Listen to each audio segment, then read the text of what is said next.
नमस्कार. मी पुष्पलता जगताप आणि तुमचं माझ्या यूट्यूब चॅनलमध्ये खूप खूप स्वागत आहे. आजच्या व्हिडिओमध्ये आपण पाहणार आहोत, मुलांच्या आधाराने म्हातारपण खरंच सोपं होतं का? चला तर मग जाणून घेऊया. म्हातारपणात मुलांच्या सोबत राहणं योग्य की अयोग्य? तुम्ही कधी असा विचार केला आहे का की म्हातारपणात आपल्या मुलांसोबत राहण्याचा निर्णय तुम्हाला अपेक्षेपेक्षा कधीतरी महागात सुद्धा पडू शकतो?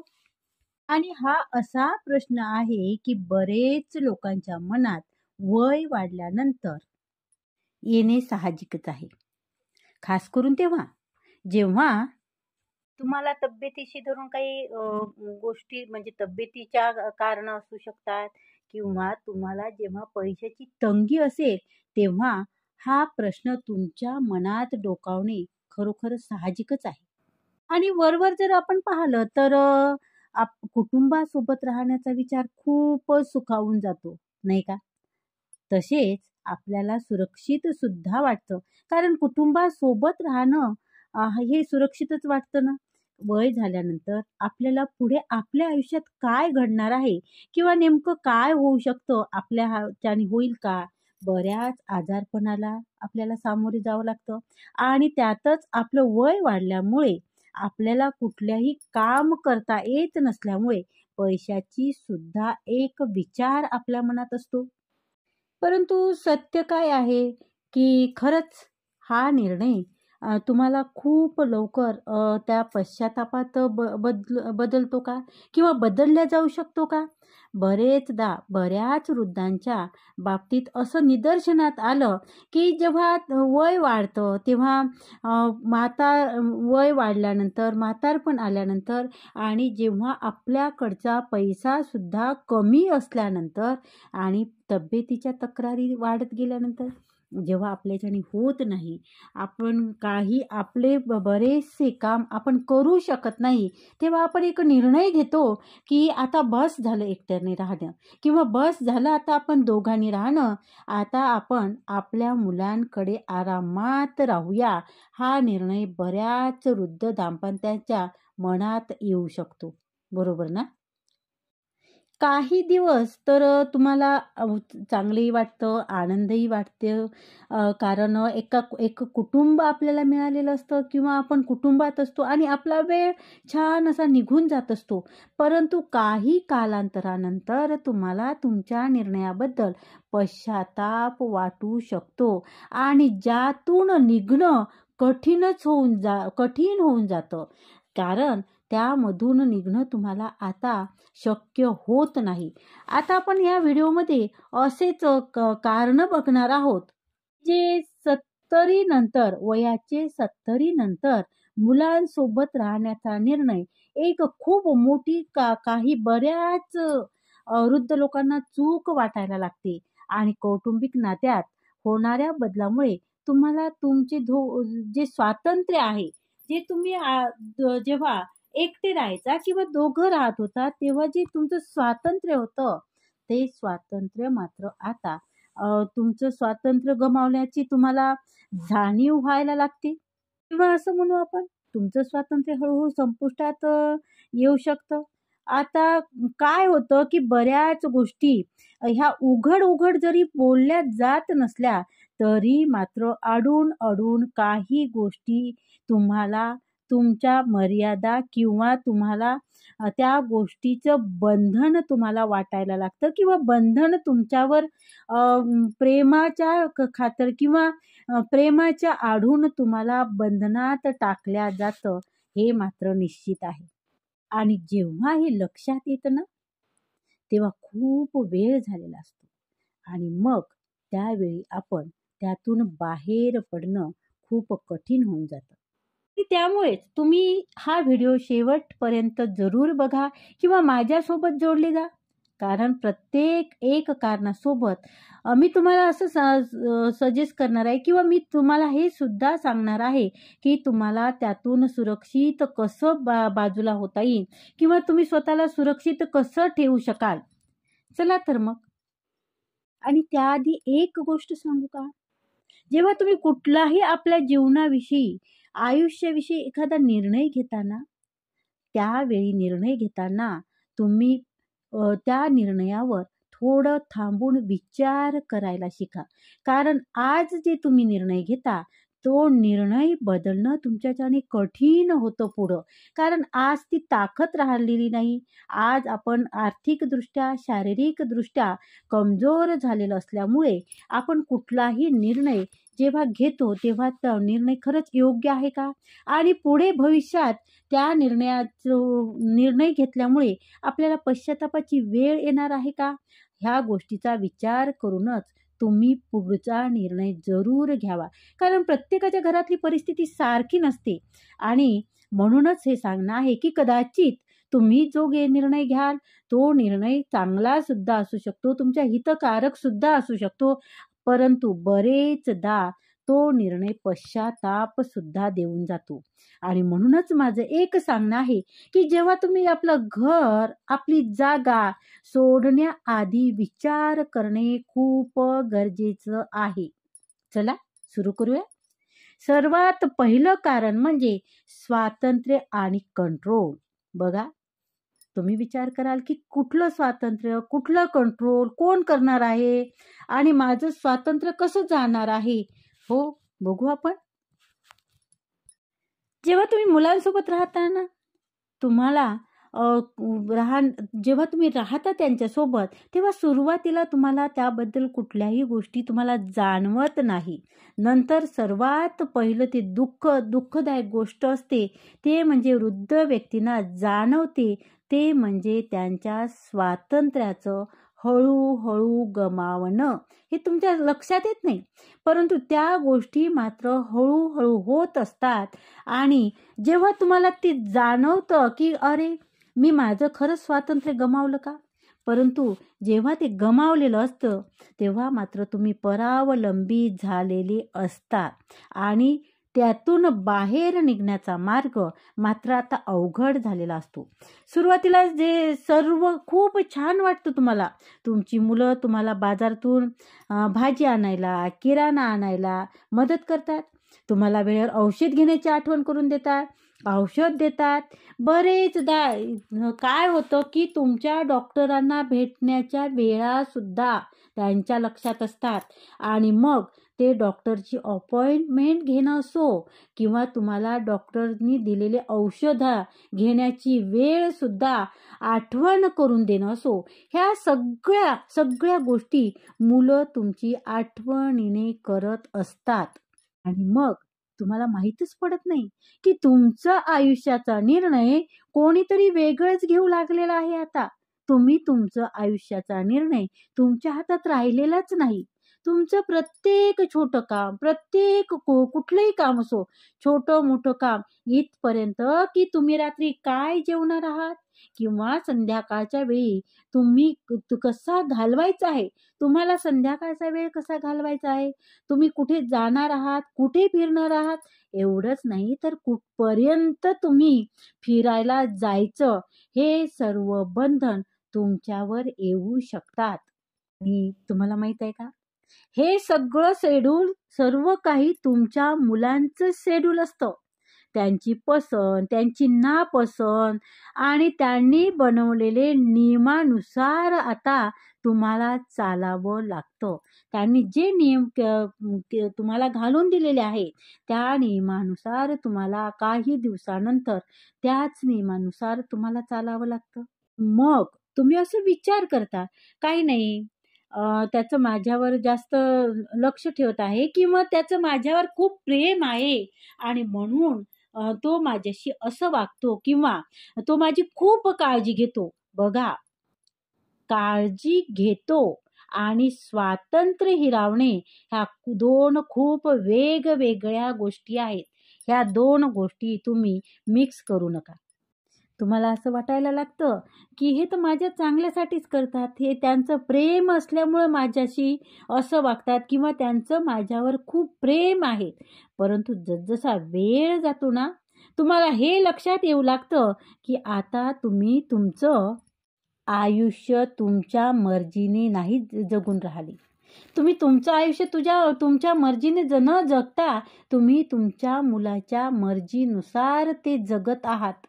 तुम्ही तुमची खरी पसंत किंवा तुम्हाला जे पसंत नाही, नापसंत किंवा तुमची खरी गरज हे सांगायला सुद्धा तुम्हाला आता नको वाटायला लागतं. तुम्ही घाबरता. तुम्हाला वाटतं कुठे मी यांच्यावर ओझं तर बनत नाही आहे ना? किंवा घरात कधी भांडण तर सुरू होऊ नये किंवा वारंवार स्वतःला बदलणं तुम्ही बदलत राहता किंवा तुमच्या मनाविरुद्ध स्वतःला तुम्ही त्यांच्या नियमात तुम्हाला स्वतःला बसवत राहता. तुम्हाला असं वाटतं, की माझ्यामुळे त्याला त्रास होऊ नये, माझ्यामुळे घरातल्यांना त्रास होऊ नये, माझ्यामुळे माझ्या सुनेला त्रास होऊ नये, माझ्यामुळे माझ्या नातवाला त्रास होऊ नये आणि माझ्या मुलाला सुद्धा त्रास होऊ नये म्हणून तुम्ही स्वतः काही न बोलता त्यांनी जे काही सांगितलं त्यानुसार तुम्ही वागायला सुरुवात करता. तुम्हाला असं वाटायला लागतं, की जर मी काही बोललो किंवा मी काही म्हटलं किंवा मी माझ्या मनातल्या भावना जर त्यांना सांगितल्या तर भांडण होऊ नये, सुनेला राग येऊ नये, असं तुम्हाला वाटत असल्यामुळे तुम्ही एक कायम दबावाखाली तुमचं आयुष्य जगायला लागतात. बघा. आणि मग होतं काय, की त्यांनी जे नियम घालून दिले आहे किंवा त्यांनी जे काही गोष्टी सांगितलेल्या आहेत त्यानुसार तुम्ही तुमचं जीवनाचं किंवा तुमच्या जगण्याचा तुम्ही पायंडा पाडून देता किंवा त्यानुसार तुम्ही स्वतःला बदलण्याचा प्रयत्न करतात. आणि त्याच दबावाखाली तुम्ही राहतात, की माझ्याकडून काही चूक होऊ नये, माझ्यामुळे त्यांना दुःख होऊ नये किंवा माझ्यामुळे त्यांना त्रास होऊ नये, या दबावाखाली तुम्ही सतत असल्यामुळे काय होतं माहीत आहे तुम्हाला? तुमचा आत्मविश्वास हळूहळू संपुष्टात येऊ लागतो किंवा तुमचा आत्मविश्वास हळूहळू संपतो आणि मग तुम्हाला तुमच्याच घरात तुमच्याच सगळा अधिकार असणाऱ्या ठिकाणी तुम्हाला एखाद्या पाहुण्यासारखं वाटायला लागतं. त्याचा परिणाम तुमच्या विचारांवर होतो. तुमच्या डोक्यात अनेक विचाराचं चक्र चालतं, की अरे मी असा नाहीये आणि तुमच्या मनाविरुद्ध जगावं लागत असल्यामुळे एक प्रकारचा दबाव निर्माण होत राहतो. मग त्यामुळं काय होतं, की जे काही छोटे-मोठे निर्णय जरी असले, तरी ते सुद्धा तुम्ही स्वतः घेऊ शकत नाही. तुम्हाला कारण मी जर काही म्हटलं, तर घरात काही वाद होऊ नये. त्यामुळे तुम्ही कुठलाही निर्णय घेण्यास स्वतःला निर्णय घेऊ शकत नाही किंवा स्वतः निर्णय घेताना तुम्ही खूप विचार करता आणि तुम्हाला निर्णय घेता येत नाही आणि स्वतःला मग तुम्ही लाचार समजायला लागतात आणि त्यामुळे काय होतं, की तुमच्या आत्मसन्मानाला ठेच लागते आणि तुम्ही तुमच्या स्वतःला महत्त्व देत नाही. बघा काय होतं, आपण स्वतःला महत्त्व न देत असल्यामुळे समोरचं जसं काही सांगेल त्याच्यानुसार आपण वागायला लागतो. स्वतःचे विचार सोडतो, स्वतःचं महत्त्व सोडतो आणि समोरचं जसं काही सांगेल त्या पद्धतीने आपण जगायला लागतो. याचा अर्थ असा अजिबात नाही, की मुलांचं तुमच्यावर प्रेम नाही. अजिबात नाही. परंतु ते अतिप्रेमामुळे तुमचं स्वातंत्र्य तुम्ही घालवत आहात. आणि नंतर तुम्ही स्वतःला महत्त्वच देत नाही किंवा तुम्ही स्वतःवर शंका घेऊ लागतात. खास करून तेव्हा, जेव्हा तुम्ही तुमचं आयुष्य तुमच्या हिशोबाने जगलेलं असतं. तुम्ही जशा पद्धतीने सुरुवातीपासून तुमच्या मर्जीने, तुमच्या हिशोबाने तुम्ही जगलेलं असता आणि जेव्हा दुसऱ्याच्या म्हणण्यानुसार आपल्याला जगावं लागतं, त्यांच्या याच्यानुसार आपल्याला चालावं लागतं, तेव्हा मात्र आपण आपलं स्वतःला महत्त्व देणं बंद करतो. बऱ्याच जणांना सुरुवातीपासून आपल्या मनाप्रमाणे जगण्याची सवय असते. आजपर्यंत तुम्ही जे जगत आलेले असतात आणि अशात मुलगा असो किंवा मुलगी असो, यांच्याकडे जेव्हा राहायला जाता, खास करून जेव्हा जोडीदार गेलेला असतो तेव्हाही होतं आणि मग ते काळजीच्या नावाखाली तुम्हाला त्यांच्याकडे घेऊन जातात आणि मग तुम्ही तुमचं स्वातंत्र्य, स्वतःचं अस्तित्व तुम्ही गमावता. बघा, आणि मग हळूहळू असं वाटायला लागतं, की आता आपलं जीवन आपल्या मर्जीनुसार नाही, तर दुसऱ्याच्या मतानुसार चालणार. ज्या वयात सन्मान, स्वातंत्र्य आणि सर्वात गरजेचं असतं, बघा काय असतं, की आता वय झालेलं असतं, तुमच्याकडे अनुभवाची शिदोरी भरपूर असते आणि वय झाल्यामुळे तो जो मान मिळाला पाहिजे, जो सन्मान मिळाला पाहिजे, जे स्वातंत्र्य मिळालं पाहिजे, ते मात्र आता तुमच्या हातातून निसटून जातं. आणि हेच खरं कारण आहे, की मुलांसोबत राहणं नेहमीच आनंददायक नसतं किंवा आरामदायक सुद्धा नसतं किंवा आपण असं म्हणू, की तुमच्यासाठी ते हिताचं सुद्धा नेहमीच नसतं. मी सर्वांसाठी म्हणत नाहीये, तर बऱ्याच जणांचा जेव्हा जो आपण अभ्यास केलेला आहे, त्यानुसार हे बोललं जात आहे, की बऱ्याचदा बऱ्याच वृद्ध दाम्पत्याच्या बाबत ह्या घडलेल्या गोष्टी आहे, की त्यांचं स्वातंत्र्य हिरावल्या जातं. जेव्हा आई-वडील मुलांसोबत राहू लागतात, तेव्हा सर्वात पहिले त्यांच्या स्वातंत्र्यावर असर पडतो. पहिले जे काम ते न विचारता करत होते, त्यांना कोणाच्या परमिशनची गरज नव्हती, कारण ते स्वतंत्र होते. तेच काम ते आता प्रत्येक गोष्ट त्यांना विचारावी लागते. हे काम मी करू का? किंवा हे ठीक राहील का? आणि जर मी तिथं गेलो तर काही अडचण तर नाही ना? अशा पद्धतीने तुम्ही तुमचे विचार किंवा तुमचे निर्णय तुम्ही त्यांच्या पद्धतीने किंवा त्यांच्यावर तुमचे निर्णय अवलंबून असतात. मी औषध घेऊ का? गॅस पेटवू का? जर स्त्रिया असेल तर किचनमध्ये जाताना सुद्धा सुनेची त्यांना परवानगी घ्यावी लागते. कारण काय? तर माझं किचनमध्ये हेच पडलं आहे, तसंच झालेलं आहे, असंच झालेलं आहे. अशा बऱ्याच सुनांच्या बाबतीत घडतं किंवा बऱ्याच सुना म्हणजे ज्या सासवा असतात, त्यांना जेव्हा किचनमध्ये त्या जातात, तेव्हा त्यांना पटत नसल्यामुळे त्यांच्यात वाद निर्माण होते आणि म्हणून मग त्यांना विचारून त्यांना किचनमध्ये जाणं, गॅस पेटवणं, स्वयंपाक बनवणं, ह्या सगळ्या गोष्टी त्यांच्या मर्जीनुसार त्यांना कराव्या लागतात. आणि हे विचारण्याची सवय काय होते? ही विचारण्याची सवय तुमची मजबुरी निर्माण होते. व तुम्हाला तुमच्यात एक प्रकारचा न्यूनपणा तुमच्यात आणते, तुमच्या मनात आणते. त्याचबरोबर तुमच्या मनात कायम एक भीती असते, की मुलं नाराज होऊ नये किंवा सून नाराज होऊ नये आणि मुलं नाराज झाली तर काय? सुनेला वाईट वाटलं तर काय? तर तुमच्या त्यावेळेला तुमच्या गरजा, तुमची पसंत आणि त्याचबरोबर तुमच्या सवयीसाठी सुद्धा तुम्हाला परवानगी घ्यावी लागते आणि हळू मनावर एक तुमचं ओझं निर्माण करते ह्या गोष्टी आणि माणूस बाहेरून जरी चूप राहत असला, बाहेरून जरी असं वाटत असलं, की सगळं काही ठीक आहे, परंतु आतून स्वतःला खचलेला किंवा मनातून तुटल्या जाऊ शकतो किंवा आतून ते खचल्या जाऊ शकतो. काय होतं ना, की जेव्हा वृद्ध व्यक्ती आपल्या मुलांसोबत, सुनेसोबत राहू लागतात, तेव्हा पैसा आणि अधिकार कमी होऊ लागतो. पहिले त्यांच्या मतानुसार सगळे निर्णय घेतले जात असत.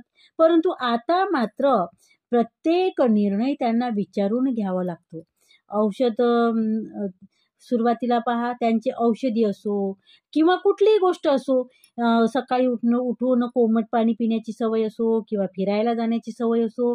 परंतु काय होतं, की जेव्हा मुलांसोबत, सुनेंसोबत जेव्हा राहायला लागतात, तेव्हा फिरायला सकाळी जाताना सकाळीच उठतात, आवाज करतात किंवा आमची झोप मोड होते.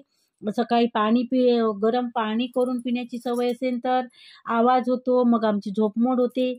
इथपासून तुमच्या याच्यावर म्हणजे तुमच्या स्वातंत्र्यावर गदा येऊ लागतो. त्याचबरोबर कोणाला भेटवस्तू द्यायची आहे का? किंवा मंदिरात काही दान करायचं आहे का? किंवा मित्रांच्या घरी जायचं आहे का? तर अशा छोट्या-छोट्या गोष्टीसुद्धा तुम्हाला विचारण्याची गरज आधी नव्हती. तुम्ही विचारत नव्हता. कारण हे तुम्ही तुमच्या मर्जीचे मालक होता. परंतु जेव्हा तुम्ही तुमच्या मुलांसोबत किंवा मुलीसोबत जेव्हा तुम्ही राहता, तेव्हा मात्र हे विचारणं तुम्हाला गरजेचं राहतं किंवा विचारावं लागतं. प्रत्येक खर्च विचारपूर्वक करावा लागतो. कारण की कित्येकदा मुलं हे समजतात की आता पैशावर त्यांचं कंट्रोल राहिलं आहे.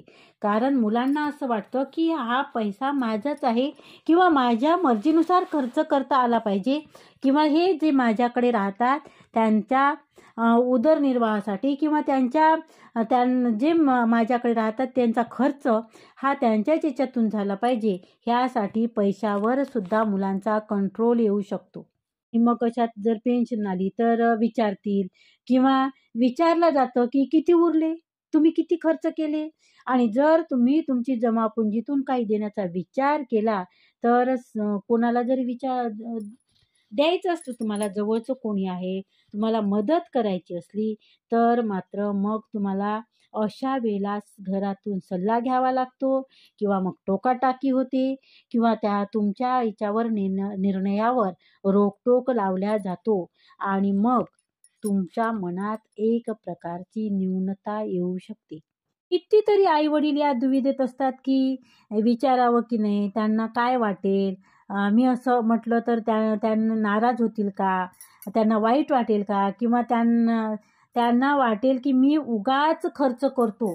आणि हळूहळू गोष्टी इथपर्यंत जातात की तुमची स्वतःची औषध आहे, तुमचं डॉक्टरकडे जाणं आहे, तुमचे कपडे आहे, तुम्ही दान पुण्य करणं आहे किंवा मग काहींचं तर छंद सुद्धा काही छंदासाठी जरी तुम्ही खर्च करत असाल त्या पैशावर तुमच्या एक प्रकारचं बंधन येऊ लागतं. जेव्हा आई वडील मुलांसोबत राहतात ना, तेव्हा सर्वात पहिले त्यांची खाजगी स्पेस म्हणजेच त्यांचं जे खाजगी पेस असते त्याच्यावर असर पडतो. तुमची रूम आहे, जर रूम असेल तर ते त्यांची पसंतीनुसार नाही तर ते मुलांच्या सुविधेनुसार, मुलांच्या हिशोबानुसार त्या रूममध्ये TV ठेवायची की नाही, TV लावायचा की नाही, TV बघायचा की नाही किंवा TVचा आवाज किती असावा इथपासून सुद्धा तुमच्यावर बंधन येऊ शकतात.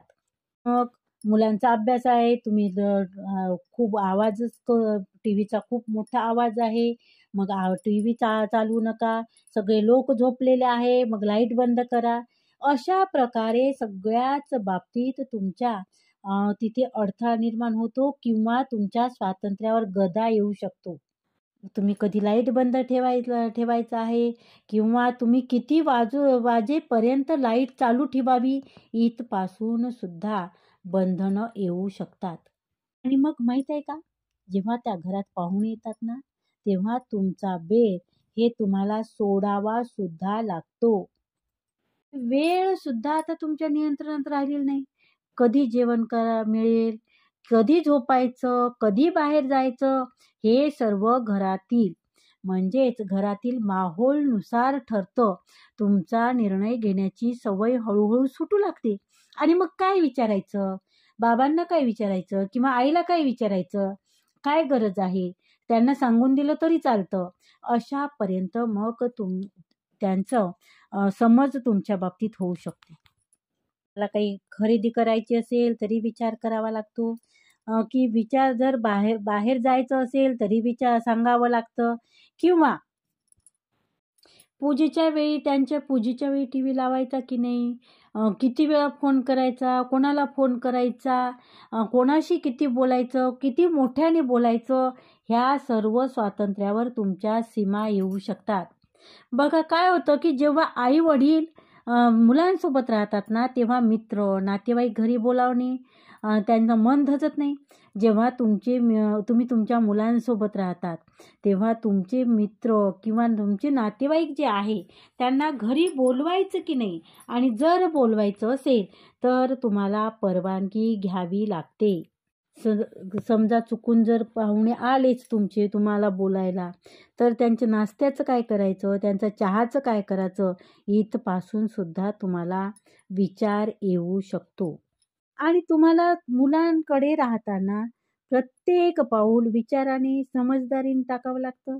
विचार करता, की जर मी असं मित्राला बोलावलं तर सुनीला वाईट वाटेल का?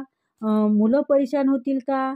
किंवा तुम्ही कधी-कधी असं होते, की छोटे-मोठे पाहुणेही घरी बोलावणं तुम्हाला जमत नाही, तुमचं मन धजत नाही, कारण घराचा माहोल बिघडू नये आणि हळू-हळू ही सवय आतमध्ये बसून जाते, की आता कोणताही निर्णय आपल्या मनाने न घेणे. तुमच्या मनाने निर्णय घेणं मुश्कील होऊन जातं. ज्या वयात समाज आणि मित्र यांच्याशी जोडलेले जाणं गरजेचं असतं, त्यावेळी हीच मनाची दोलायमान स्थिती तुमची होते. एकटेपणा आणि आत्मसन्मान कमी होऊ शकतो. आणि बघा, मुलांसोबत राहताना नेहमीच कठीण किंवा ओझं नसतं. योग्य समज आणि योग्य सीमा जर तुम्ही तुमच्या आखून घेतल्या खूप गरजेचं आहे. जर तुम्ही योग्य सीमा तुमच्या आखून घेतल्या तर ते अनुभव खूप सुंदर सुद्धा होऊ शकतो. बस फरक हा आहे की स्वातंत्र्याचा निर्णय आणि गरजांना नेहमीच महत्त्व देणं. स्वतःला महत्त्व देणं, तुमच्या स्वातंत्र्याला महत्त्व देणं, तुमच्या निर्णयाला महत्त्व देणं, तुमच्या गरजांना महत्त्व देणं हेच नेहमी तुमच्यासाठी हिताचं आहे. आणि हे जर केलं तर तुम्ही जो निर्णय घेतला तो निर्णय योग्यसुद्धा असू शकतो किंवा तो निर्णय तुमचा सुंदरसुद्धा होऊ शकतो. जेव्हा तुम्ही स्वतःवर विश्वास ठेवता, तुमचं देखभाल स्वतः करता आणि तुम्ही तुमच्या जीवनात छोट्या-छोट्या आनंदी क्षण तुमचे छोट्या-छोट्या गोष्टीत आनंदी क्षण बनवता, तेव्हा सोबत राहणं दोघांसाठी सुद्धा, तुम्ही आणि तुमच्या मुलांसाठी एक मनःशांती देणारा आणि आनंदाने भरपूर जीवन होऊन जातं. लक्षात ठेवा, वय केवळ संख्या आहे आणि खुश राहण्याचा मार्ग नेहमीच तुमच्या हातात आहे. स्वतः साठी जगा, प्रेम करा आणि प्रत्येक दिवशी हसा, आनंदाने भरभरून जगा. तुमचं आयुष्य खूप आनंदी होते. आणि या वयात कुठलाही निर्णय घेताना विचार करून घ्या. मी असं म्हणत नाही की तुम्ही घेतलेला निर्णय हा चुकीचाच असेल, कारण तुमची मुलं कशी आहे, त्यांचे स्वभाव कसे आहे, त्यानुसार तुम्ही निर्णय घेऊन तुमचं आयुष्य तुम्ही सुंदर बनवू सुद्धा शकता. तर धन्यवाद, खूप खूप धन्यवाद. व्हिडिओ कसा वाटला ते कमेंटद्वारे नक्की कळवा. व्हिडिओला लाईक करा, व्हिडिओ शेअर करा, कमेंट मात्र जरूर करा. आनंदी रहा, निरोगी रहा. धन्यवाद, खूप खूप धन्यवाद.